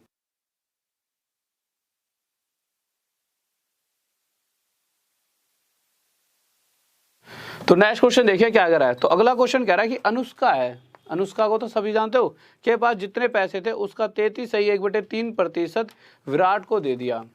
तो भाई अगली के पास पैसा है तो उसने क्या करा, अपने पैसे का विराट के पास खत्म हो गए होंगे तो उसने उसका 33.3% फ्रैक्शन में कितना लिखेंगे इसको, 1/3, तो उसका इतना प्रतिशत हिस्सा जो भी पैसा था उसको उसने विराट को दे दिया। फिर जो भी पैसा शेष बचा उस शेष धन का 50% उसने किस पर खर्च कर दिया, कपड़ों पर। उसने किस पे खर्च कर दिया, कपड़ों पर। और अंत में अगली के पास सिर्फ 1270 रुपये बचे। इसे क्या लिख सकते हैं, 1/2। तो आप एक बात बताइए, अगर मैं कहूँ कि अनुष्का के पास शुरुआत में इतने रुपए थे तो उसका इतना प्रतिशत, 3 का इतना प्रतिशत मतलब 1 रुपया उसने विराट को दे दिया। उसके बाद शेष कितना बचा, 2। अब शेष जितना धन बचा था, अगर शेष 2 रुपये बचे होते तो उसका इतना प्रतिशत कपड़ों पे खर्च कर दिया, मतलब 2 का 1 खर्च और कर दिया। अब शेष कितना बचा, 1। तो मुझे पता है कि अगर मैं यह जानना चाहूँ उसके पास शुरुआत में कितना धन था तो मुझे ये दोनों को आपस में मल्टीप्लाई करना पड़ेगा। और अब अंत में कितना शेष बचा है कि लास्ट में क्या बचा है, उसके लिए इन दोनों को मल्टीप्लाई पर जो करता है आपस में उन्हें काट दो। तो ये आ गया 3 × 1 = 3 और ये आ गया 1। तो यहाँ से मुझे पता लगा कि अगर अनुष्का के पास शुरुआत में 3 रुपये रहे होते तो इन द एंड 1 रुपया उसके पास बचता। पर क्वेश्चन साफ साफ कह रहा है कि उसके पास 1 रुपया नहीं बचा, उसके पास बचे हैं 1270 रुपये। इस 1 से कितने गुना ज़्यादा है वो, तो इस 1 से 1270 गुना ज़्यादा है। तो इसी प्रकार उसके पास जो शुरुआत में धन था वो भी 3 ना होकर इससे 1270 गुना ज़्यादा कितना रहा होगा, 0 से 0, 3 सत्ते 21 का 1 हासिल 2, ठीक है। 3 2 6 7 8 और 3 एकम 3, 3810। यह हमारा क्या आ जाएगा आंसर। बहुत बढ़िया भाई, बहुत बढ़िया। तो नेक्स्ट क्वेश्चन देखिए क्या कर रहा है, जल्दी से देखिए नेक्स्ट क्वेश्चन। तो अगले क्वेश्चन की तरफ बढ़ते हैं। तो अगला क्वेश्चन हमारा क्या कर रहा है देखते हैं। तो हम अगले क्वेश्चन पर आए। तो अगला क्वेश्चन देखिए क्या कर रहा है। तो हमारा अगला क्वेश्चन आ गया है, इसी तरह से करना है। अगले क्वेश्चन को ढंग से समझेंगे। जब तक मैं थोड़ी सी इंक डाल लूँ, थोड़ा सा पानी पी लूँ, ठीक है। तो जल्दी से करिए, जाना नहीं है देखो कहीं पे। मेरा पानी तो पी लेंगे ना 1 मिनट में।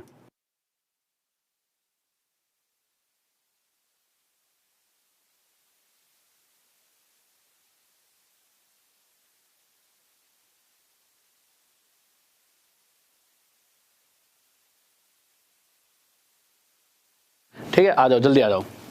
तो हमने क्वेश्चन देखा। तो अगला क्वेश्चन क्या कह रहा है। तो अगला क्वेश्चन कह रहा है कि राम के पास जितने पैसे थे उसका 20% श्याम को दे दिया। ठीक है भाई, तो राम के पास जितने पैसे थे उसका 20% मतलब 1/5, 20% श्याम को दे दिया। उसके आगे गए और जो शेष धन बचा उसका 12.5% किसको दे दिया, उसने खाने पर खर्च कर दिया। और अंत में शेष धन का 14 सही 2/7%, 12.5% को यहाँ लिख लेते हैं।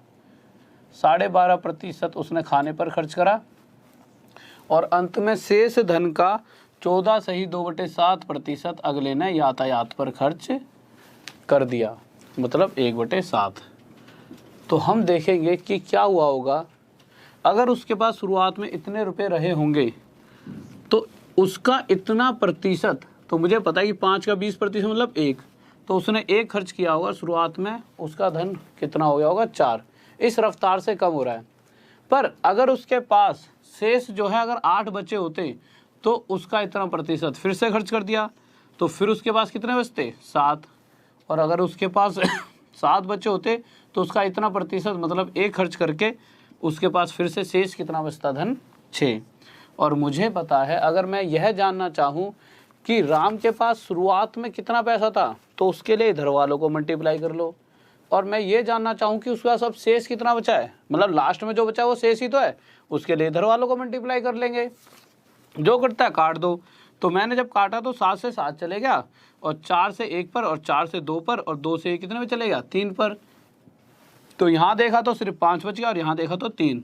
तो यहाँ से साफ साफ पता लगा कि अगर राम के पास शुरुआत में इतना धन था 5, तो अब अंत में 3 बचे हैं। पर क्वेश्चन कह रहा है उसके पास 3 नहीं बचे, अंत में उसके पास बचा है 2100 रुपये। कितने गुना आया था 700 गुना। तो इसी प्रकार शुरुआत में जो धन था उसके पास वह भी 5 ना होकर उससे 700 गुना आया था, 3500 रुपये रहा होगा। और यह क्या हो जाएगा हमारा आंसर। बहुत बेहतरीन भाई, बहुत बढ़िया, शाबाश। सर नेक्स्ट क्वेश्चन ला दिए जल्दी से। तो नेक्स्ट क्वेश्चन देखिए, ये चीज़ें आपको समझ आ रही होंगी, ठीक है। और थोड़ी स्पीड इसलिए भी रखता हूँ मैं चीज़ों में कि जिससे आप कम समय में ज़्यादा चीज़ें सीख पाओ। सर नेक्स्ट क्वेश्चन ला दीजिए। तो अगला क्वेश्चन देखिए। तो अगला क्वेश्चन बहुत ही प्यारा सा है, चाहूँगा सभी बच्चे इसका जल्दी से आंसर दे। तो जल्दी से आंसर दीजिए, क्या आंसर हो सकता है जल्दी से। जब तक थोड़ी सी 1 सेकंड वाली लिंक डाल लेता हूँ मैं, ठीक है। तो जल्दी से क्वेश्चन को तो कम से कम पढ़ ही लेना। तो जल्दी से देखिए क्या है क्वेश्चन। सर लगा दिया ना आपने क्वेश्चन, ठीक है। तो अगला क्वेश्चन देखिए आपके सामने आ चुका है। क्या कह रहा है अगला क्वेश्चन। तो अगले क्वेश्चन को ध्यान से पढ़ना, बहुत ही प्यारा सा क्वेश्चन है। तो हमने देखा क्या कह रहा है अगला क्वेश्चन। तो अगला क्वेश्चन कह रहा है यदि एक व्यक्ति अपनी आय का 20% भोजन पर, ठीक है। तो एक व्यक्ति क्या कर रहा है अपनी 20% किस पे खर्च कर रहा है, भोजन पर। 20% मतलब 1/5। और जो भी पैसा खर्च हो गया उसका जो शेष धन बचा है उस शेष पैसे का 5% उसने किस पर खर्च कर दिया, यातायात पर। तो 5% से आप क्या समझते हो 1/20। अब एक बात बताइए, अगर उसके पास 5 रुपये रहे होंगे शुरुआत में तो उसका इतना प्रतिशत मतलब 1 खर्च कर दिया, उसके पास बचे होंगे 4। कहने का मतलब यह कि इस रफ्तार से उसका पैसा कम हो रहा है। 20% धन तो पहले खत्म हो गया और फिर शेष जो भी बचा है वो किस रफ्तार से खत्म हो रहा है, उसमें 5% खर्च हुआ, मतलब 1 कम होकर कितना हो गया 19। अगर मैं यह जानना चाहूँ कि पहले कितना धन था और अब शेष कितना बचा है, तो उसके लिए मैं क्या करूँगा, जो कट सकता है काट दिया। 4 से 5 पर 5 पंजे 25 और 19 एकम 19। तो यहाँ से मुझे साफ साफ दिखाई दे रहा है कि अगर उसके पास शुरुआत में 25 रुपये थे तो अब अंत में उसके पास 19 रुपये बचे हैं। अब मुझे एक बात समझाना आप, ठीक है, बहुत ही ध्यान से समझेंगे। अगर मैं आपसे एक बात कहूँ, 1 सेकंड रुकिए, तो आप मुझे एक बार ढंग से समझेंगे कि क्या कह रहा है क्वेश्चन। अगर मैं कहूँ मेरे पास 25 रुपये थे, मैंने उसका 20% हिस्सा खर्च करा, जो भी पैसा बचा उस पैसे का 5% फिर से खर्च कर दिया। फिर अंत में जो भी पैसा बचा वो मेरे पास अगर 19 रुपये था, मैं क्या कर रहा था 19 रुपये लेके रास्ते से जा रहा था। तो मैंने क्या देखा किसी को ज़रूरत थी, तो उस ज़रूरतमंद को मैंने क्या करा 19 रुपये में से 5, 6, 7 रुपये मैंने उसको दे दिए। अब एक बात बताओ, यहाँ से तो 19 रुपये लेके निकला था ना, तो इसी तरह से अगर बात की जाए कि वो व्यक्ति यहाँ से कितने रुपये लेकर निकला था, तो 1400 रुपये तो उसके पास बचे हैं, पर उसमें से 120 रुपये उसने क्या कर दिए हैं किसी को दान। तो कहीं ना कहीं उसके पास शेष 1520 रुपये इस वक्त रहे होंगे और वो रास्ते में जाते वक्त उसमें से 120 रुपये दान कर गया। ये तो बात की बात है। इन 2% के बाद तो उसके पास इतना धन बचा होगा जो कि इस 19 से कितने गुना आता है 80 गुना। तो इसी प्रकार अगर शुरुआत में उसके पास कितना धन था तो उसके लिए 25 के साथ 80 गुणा कर देंगे और हमारे आंसर कितना आ जाएगा 2000 रुपये, कि उसके पास शुरुआत में 2000 रुपये रहे होंगे। जल्दी से बताइए, किसी को डाउट? तो नेक्स्ट क्वेश्चन देखते हैं अगली बार। अगला क्वेश्चन जल्दी से लगा दीजिए क्या करा है। तो अगले क्वेश्चन पर आते हैं।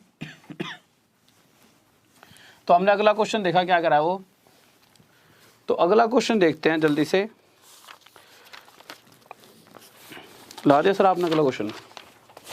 देखिए बहुत ही प्यारा सा क्वेश्चन है, बहुत बार आया भी हुआ है एग्जाम में। ठीक है, क्या कह रहा है कि एक पुस्तकालय में in a library 20% of the books are in Hindi. 20% पुस्तकें हिंदी में थी। ठीक है, मैंने लिख दिया 20% पुस्तकें हिंदी में। 20%, बस कुछ नहीं करना, 1/5। उसके बाद कह रहा है जो शेष हैं, उसके बाद 20 के बाद जो कुछ और शेष बचे हैं उसका 50% इंग्लिश में। ये हिंदी में।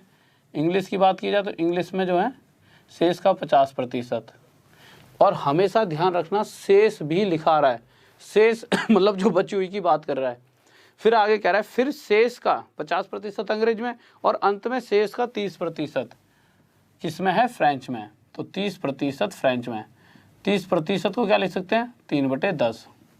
तो मैं क्या देखूंगा कि अगर उसके पास शुरुआत में 5 पुस्तकें होती टोटल, उसमें से 20% हिंदी में, तो शेष पुस्तकें कितनी बचती? 4। पर अगर शेष पुस्तकें 2 रही होती तो उसका 50% हिस्सा तो इंग्लिश का होता, तो शेष बचती कितनी? 1। तो इसी तरह से यहाँ पर देखा जाए तो अगर टोटल शेष अब 10 बची होती तो उसमें से 30% का मतलब 3 कम, अब बचती 7। मुझे पता है कि इस रफ्तार से चीज़ें कम हो रही हैं। अगर मैं यह जानना चाहूँ शुरुआत में कितनी पुस्तकें थी तो आप कहोगे सर इधर वालों को आपस में मल्टीप्लाई करके लिख लीजिए यहाँ पर। और मैं कहूँ अब अंत में कितनी हो चुकी हैं तो आप कहोगे इधर वालों को आपस में मल्टीप्लाई करके यहाँ लिख लो। पर हम बीच में रुकेंगे और आप एक बात और कहोगे सर जो कटता है उसे काट भी सकते हो आप। तो 2 से 1 पर और 2 दूनी 4 और 2 से 1 कितना कट गया? 2 पंजे 10। तो हमने देखा 5 5 जा 25 और यहाँ पर देखा 7 1 जा 7। तो मैं कह सकता हूँ कि शुरुआत में अगर टोटल 25 पुस्तकें रही होंगी तो हिंदी, इंग्लिश और फ्रेंच की, इनको हटा के जो अन्य भाषाओं में जो पुस्तकें बची होंगी वो कितनी बची होंगी? 7। पर क्वेश्चन कह रहा है कि वह जो अन्य भाषाओं में पुस्तकें बची हैं वह 7 ना होकर 6300 हैं। 6300 ही दे रखा है। ठीक है, इस 7 से कितने गुना था? इस 7 से 900 गुना ज़्यादा। तो इसी प्रकार टोटल पुस्तकें जो शुरुआत में रही होंगी वह भी 25 ना होकर इससे 900 गुना ज़्यादा कितने रहे होंगे? 22500। यह हमारा क्या गया आंसर? किसी बच्चों को डाउट? हाँ भाई देखो, रेगुलर क्लास होंगी मैथ की, जब तक हर चीज़ क्लियर नहीं हो जाएगी तब तक क्लास चलेंगी। और ये गारंटी भी है कि 3 महीने में सब चीज़ें क्लियर भी हो जाएगी। ऐसा नहीं खामा खा के खींचे जाऊंगा 6-7 महीने, तुम्हारा टाइम वेस्ट। सिर्फ 3 महीने देने तुम्हें मुझे, उसी में चीज़ें ख़त्म करवा दी जाएंगी। और फिर से बात कह रहा हूँ, देखिए बस आपको मेहनत करनी है। आपकी मेहनत से ही मेरे अंदर से एक एनर्जी निकलेगी। हाँ, नेक्स्ट क्वेश्चन लगा दीजिए। ठीक है, और उस एनर्जी का फ़ायदा आपको ही मिलेगा। मैं ज़्यादा आपके लिए मेहनत करूँगा पूरे दिन।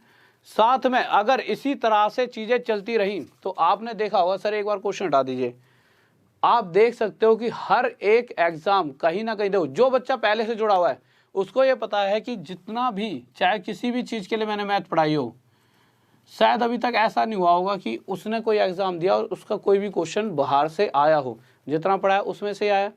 तो इसका तो मुझे पता है कि ना, क्योंकि दो मेहनत करेंगे तो आएगा ही। भाई मैं पूरे दिन ये देखता हूँ ना कि कहाँ कहाँ से क्वेश्चन कैसे कैसे आ रहे हैं और इस तरह के क्वेश्चंस भी साथ में रखते रहता हूँ। तो मुझे जब पता है कि यहीं से चीज़ आ रही है तो वो चीज़ें जब मैं आपको कराऊंगा तो क्यों पेपर में नहीं फंसेंगी। बट इसी तरह से मैं ये भी सोच रहा हूँ कि अब आपके लिए रीजनिंग की क्लास भी एक स्पेशल, ठीक है, ज़्यादा नहीं 20 दिन का कोर्स होगा। ठीक है, 20 दिन की क्लास चलाऊँगा आपके लिए, उसके बाद टेस्ट सीरीज़ वगैरह कराते रहा करूँगा।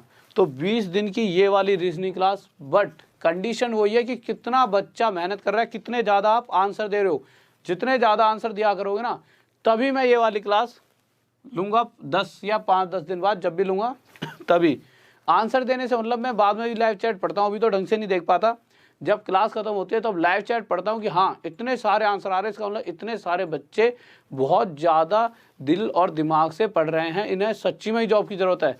तभी ऐसा नहीं कि बस यहाँ पर आए और देखा 100 और चले गए। मेहनत अगर मैं कर रहा हूँ तो मेहनत तुम्हें भी करनी पड़ेगी, तभी उसका फल मीठा मिलेगा। ठीक है, तो मेरी तो यही चाहे कि बस ज़्यादा से ज़्यादा मेहनत करो, और सबसे ज़रूरी चीज़ जो जीवन की है, मैथ पढ़ रहे हो तो कॉपी और पेन लेकर ही बैठो। तो क्वेश्चन लगा दीजिए सर अगला जल्दी से। तो अगले क्वेश्चन की तरफ चलते हैं, क्या कह रहा है। तो अगला क्वेश्चन हमारा आ गया। तो अगले क्वेश्चन की तरफ आए तो अब देखिए, अभी तक आपने जितने भी क्वेश्चंस करे थे उन क्वेश्चंस और इन क्वेश्चंस में बहुत बड़ा अंतर है। क्या अंतर है? जितने भी क्वेश्चन करे थे उसमें क्या एक बात आती थी कि भाई इतना पैसा खर्च करा, फिर उसका शेष का वहाँ पर एक लाइन लिखी आती थी शेष, कि शेष का इतना प्रतिशत फिर आगे और खर्च हो गया। पर अगर जिन क्वेश्चंस के अंदर, जैसे हम अगर 15वां क्वेश्चन पढ़ेंगे तो 15वां क्वेश्चन क्या करा, एक पुस्तकालय में 30% पुस्तकें अंग्रेजी में थी। तो अगर जैसा अभी तक हमने सीखा उसके हिसाब से आप क्या करोगे, 30% 3/10। फिर आगे कहोगे कि 50% पुस्तकें हिंदी में थी, तो 50% को क्या लिख दोगे, 1/2। हम क्या करेंगे, 10 से 7, 2 से 1, इधर वालों को मल्टीप्लाई, इधर वालों को। ऐसा कुछ नहीं करना। क्यों नहीं करना? यहाँ आके चीज़ें हो जाएंगी गलत। क्यों? क्योंकि हमें सिर्फ ये देखना है कि क्या क्वेश्चन के अंदर कहीं शेष लिखा है, नहीं लिखा। जब तक शेष नहीं आएगा, जब तक ये सभी आपस में जुड़ती रहेंगी। तो क्वेश्चन कहने का मतलब है कि एक पुस्तकालय में 30% इंग्लिश में, तो ठीक है भाई 30% इंग्लिश में थी। फिर आगे बात की गई तो कह रहा है 50% हिंदी में, तो जोड़ दी, तो टोटल 80% पुस्तकें इंग्लिश और हिंदी में हैं। अब अगर मैं आपसे पूछूं शेष कितनी बची, तो कोई भी चीज़ अपने आप में 100% होती है, उसका 80% हिस्सा तो इंग्लिश और हिंदी ने ही कवर कर लिया, तो कहीं ना कहीं शेष बचा 20%। पर क्वेश्चन कह रहा है 20% हिस्सा, वैसे देखा जाए तो 500 के बराबर है। तो 20% हिस्सा क्वेश्चन के हिसाब से 500 के बराबर है, क्योंकि वैसे शेष 20% है पर क्वेश्चन कह रहा है शेष 500 बची हैं। अगर यह दोनों मैंने आपस में बराबर रख दी, अब आपको क्या निकालना है, टोटल पुस्तकें कितनी थी। और टोटल मतलब अपने आप का 100%। 100% हमेशा टोटल होता है। तो क्या आप 100% निकाल सकते हो? या तो आप क्या करो, पूरा पूरा काट लो, या हमें पता है अगर मैं इसके साथ 5 ही गुणा करूं तो 5 दूनी 10, ये हो जाएगा 100%। और इसी तरह 5 की गुणा यहाँ, तो 5 की यहाँ, 5 पंजे 25, यह कितना हो गया 2500। तो पूरी टोटल पुस्तकें 2500 होंगी। इस बात में किसी बच्चे को डाउट? कोई दिक्कत नहीं है। या फिर एक तरीका और, 20% हमारा किसके बराबर है, 500 के, और मुझे चाहिए 100%। तो हमेशा 1% की वैल्यू निकाल लो, 0 से 0, 2 से 50 कर दिया 25 पर, तो 1% मेरा किसके बराबर आ गया है, 25 के। और मुझे चाहिए टोटल पुस्तकें कितनी थी। टोटल मतलब 100%। हमेशा जो टोटल मतलब 100% वैल्यू की बात हो रही है, तो 1% की जो भी वैल्यू है उसके आगे 2 जीरो लगा देना, यही हमारा 100% होता है। तो हमारा आ गया 2500। नेक्स्ट क्वेश्चन लगाइए सर जल्दी से। तो अगला क्वेश्चन देखिए क्या कह रहा है। हाँ भाई जल्दी से देखिए अगला क्वेश्चन हमारा क्या कह रहा है। तो हम अगले क्वेश्चन की तरफ आए तो अगला क्वेश्चन हमारा क्या कह रहा है, और कल बहुत ही प्यारी सी सीरीज आने वाली है, ठीक है, तो ध्यान से करेंगे।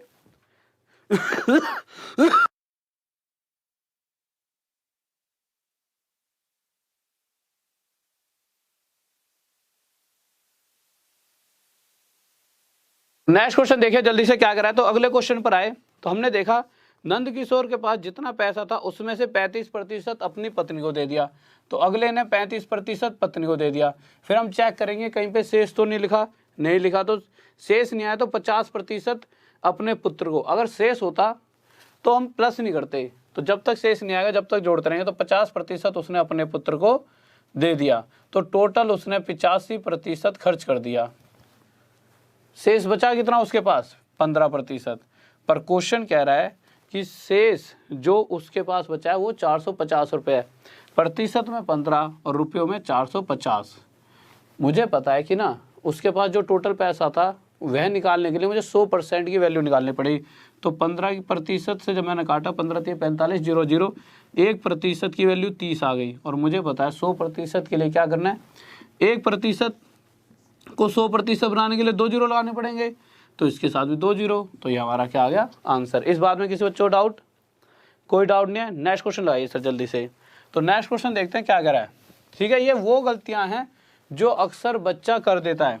अब थोड़ा सा और देखो, 2 क्वेश्चन ऐसे करा दिए, अब इसके बेसिस पर एक अगला स्टेप क्वेश्चन वो कैसे दे सकता है। तो एक 17वां क्वेश्चन देखते हैं। सारी चीज़ें दो, जहाँ जहाँ पर वो खेल खेलेगा ना हमारे साथ, वहाँ पर हर चीज़ को हम ख़त्म करते जाएंगे। मैथ को करने का सबसे अच्छा तरीका यह है, स्टेप बाय स्टेप चीज़ों को करते रहिए। तो अगले क्वेश्चन पर आए तो कह रहा है गौरव अपने पिता से प्राप्त राशि में से 40% हॉस्टल पर। तो हमने देखा वो क्या कर रहा है, 40% हॉस्टल पर। आगे आया तो आगे कहीं पर भी शेष नहीं लिखा, 20% किताब और स्टेशनरी जोड़ दिया, तो टोटल उसने 60% खर्च कर दिए। जब मैं आगे बढ़ा तो आगे मैंने देखा अब शेष लिखा आ गया, तो शेष का 50%, तो ये इसमें जुड़ेगा नहीं, ये 50% यहाँ पर अलग से होगा कि शेष का 50% परिवहन पर खर्च करता है। हॉस्टल, किताब आदि और परिवहन पर खर्च करने के बाद अब उसके पास 450 रुपये बचे हैं। जब 2 वाली ऐसी कंडीशन बन गई अलग अलग, अब इसको उससे करेंगे 60% हमारा 3/5। कोई बच्चा ऐसा कि 60% 3/5 कैसे हुआ, तो देखिए कैसे हो जाता है ये 3/5। जब हम यहाँ से प्रतिशत हटाएंगे तो नीचे 100 आ जाएगा, जब मैं काटूंगा तो 20 से 3 पर जाएगा और ये 20 से 5 पर। इसीलिए हर बार मैंने 60% को क्या लिखा है, 3/5। तो मैं डायरेक्ट लिख देता हूँ 60% 3/5। इसी तरह से 50% 1/2। तो मैंने देखा कि पहले जितना भी धन रहा होगा उसका 3 खर्च करा, बचे कितने 2, और जो शेष बचा अंत में फिर उस 2 का 50% मतलब 1 खर्च करके बचा 1। जो करता है काट दो।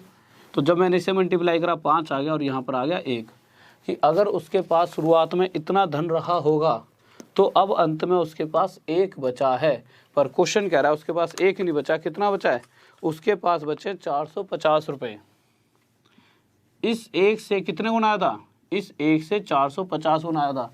तो इसी प्रकार शुरुआत वाला धन भी 5 ना होकर इससे 450 गुना ज़्यादा कितना रहा होगा। सही है एकदम।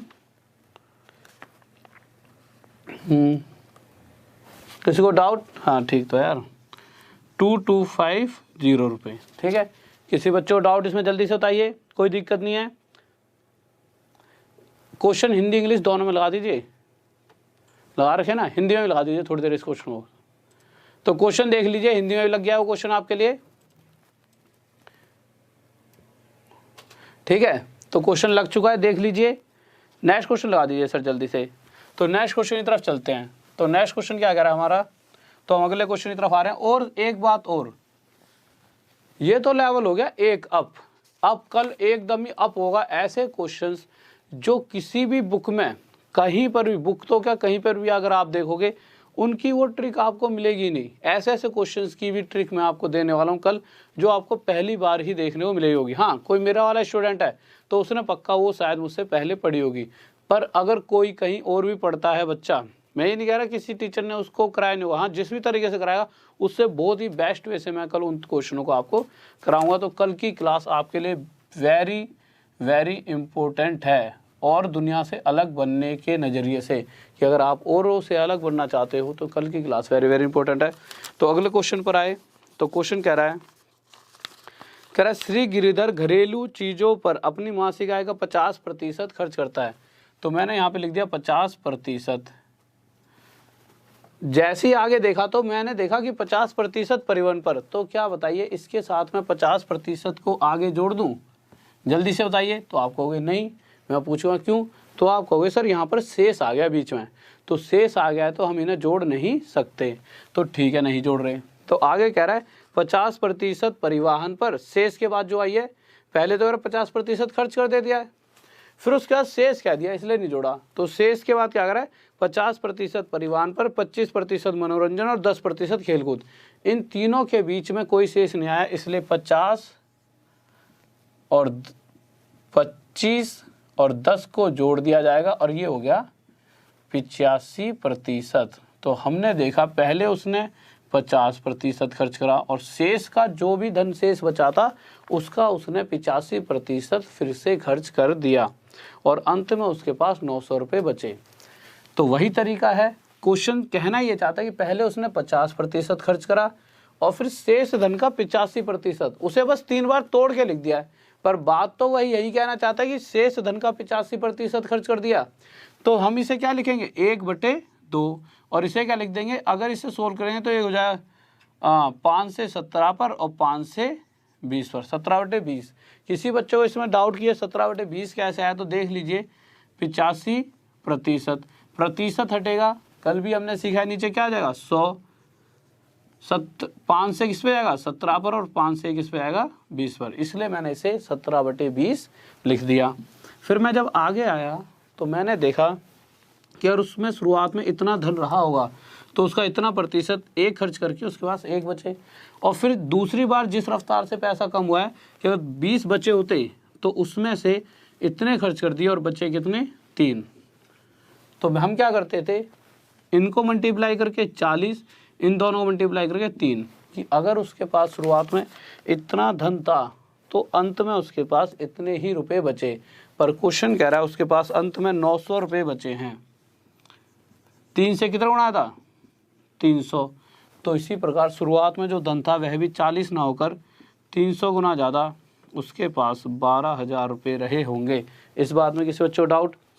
अब अब आज इतनी ही इसमें इसकी औकात है गले की, आजकल थोड़ा सा ख़राब है, ठीक है, औकात तो बहुत है इस गले की, पर आजकल ये डाउन हो गया, डिम पड़ गया थोड़ा सा, ठीक है, इसने आजकल ख़त्म कर दिया है मुझे, पर कोई नहीं, अभी के लिए इतना ही। कल वाली जो क्लास होगी उसके अंदर कहाँ मार कर फेंक गया, कल वाली class very very very important है। आपको कल बहुत ही चीज़ें अलग सीखने को मिलेंगी। आपको मैथ की कुछ ऐसे क्वेश्चंस जिनको आज तक, अगर आप में से कुछ बच्चे पहले भी हैं उन्हें भी कुछ नया ही मिलेगा सीखने को, ठीक है, और जो बिल्कुल ही पहली बार पढ़ रहे हैं वो तो देख के ही यही कह जाओगे कि सर जी गजब, ये आपने हमें क्या नई चीज़ सिखा दी थी। तो कल बहुत ही वेरी इंपॉर्टेंट क्लास है और क्वेश्चंस वह होंगे जो अक्सर क्या मैक्सिमम टाइम बच्चा उन क्वेश्चंस को छोड़ देता है।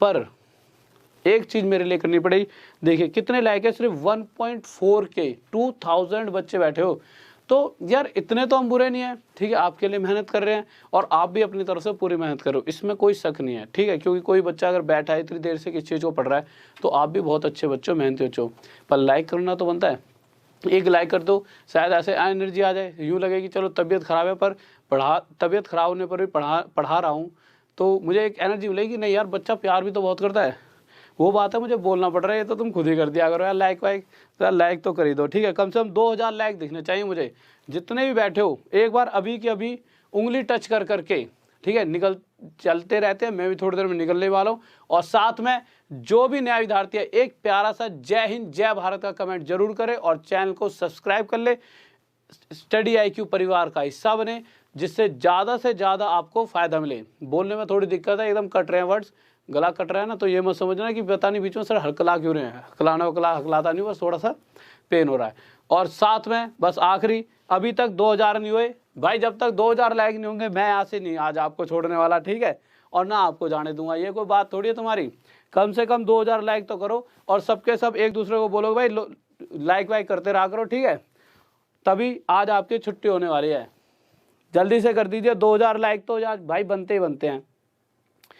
और साथ में सब्सक्राइब के बाद जाते आते ना आखिरी में जो और भी सभी बच्चे जय हिंद जय भारत का प्यारा सा कमेंट तो कर ही दिया करो, मतलब देशभक्ति के देश के लिए हम इतने पढ़ने बिजी हो गए सारी दुनिया कि हम देश के बारे में सोच ही नहीं पाते, थोड़ा बहुत वक्त भी देश के लिए नहीं है, तो कम से कम कुछ नहीं तो हम कमेंट भी करेंगे ना, तो लिखते टाइम भी तो उंगली जय हिंद जय भारत हर वक्त, मतलब जय है भारत, तो ये लिखते टाइम भी अगर हम थोड़ा बहुत भी देश के बारे में सोच लेते तो बहुत बड़ी बात है कि हर वक्त देश तो दिल में रहना चाहिए। जब तक देश दिल में रहेगा ना, ये दुनिया हमारे कदमों में रहेगी। हम हमेशा जब तक हम अपने घर को आगे नहीं ले आएंगे तो हम और लोगों से कैसे दिखाएंगे कि हम कितने बड़े हो गए। इसी तरह हम जब तक देश को आगे नहीं ले आएंगे, और देश को आगे तब लेकर जाएंगे जब हम खुद आगे जाएंगे, और हम खुद आगे तभी जा सकते हैं जब हमारे अंदर एक भावना हो किस चीज़ की भावना हो कि देश को आगे बढ़ाना है, सिर्फ हम अपने आप को बढ़ाना चाहेंगे ना, सिर्फ तब तक हम एक लो मेंटली से सोचेंगे। जब हम देश के लिए सोचने लग जाएंगे तो हम खुद ही बड़े बड़े काम करने लग जाएंगे। और आप सब पर मुझे यकीन है कि आप देश के अंदर आप ही बदलाव लाओगे। जब यार जिनको कुछ नहीं आता वो बहुत कुछ कर लेते हैं, तो आप तो बहुत ज़्यादा टैलेंटेड बच्चे हो। आज का जो यंग जनरेशन है, यूथ है, वो तो बहुत ही एक्स्ट्रा ऑर्डिनरी है। पता नहीं खेल खेल दो आप तो दुनिया के साथ, ऐसे बच्चे हो आज के टाइम के। तो बहुत बड़ी चीज़ कर सकते हो। तो बस इसी तरह से साथ बने रहेंगे। एक सेकंड रुकिए।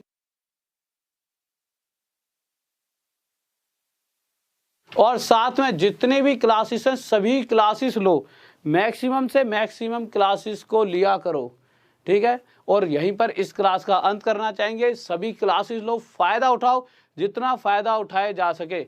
और फिर आखिरी में यही कहना चाहूंगा कि जाते आते सारे ग्रुप्स में फैला देना कि कल तक और इतने बच्चे आए, कल तक 3000 बच्चे। वो किसका काम बनता है? वो आपका। मैं आपको परफेक्ट चीज़ें दूंगा, ला ला के पढ़ाऊंगा, और आपका काम बनता है कि ज़्यादा से ज़्यादा बच्चों जोड़ो। और ज़्यादा नहीं कह रहा, नहीं तो आपको सर जी ने तो यार दिमाग खराब कर दिया। तो ओके, यहीं पर जय हिंद, जय भारत, लव यू।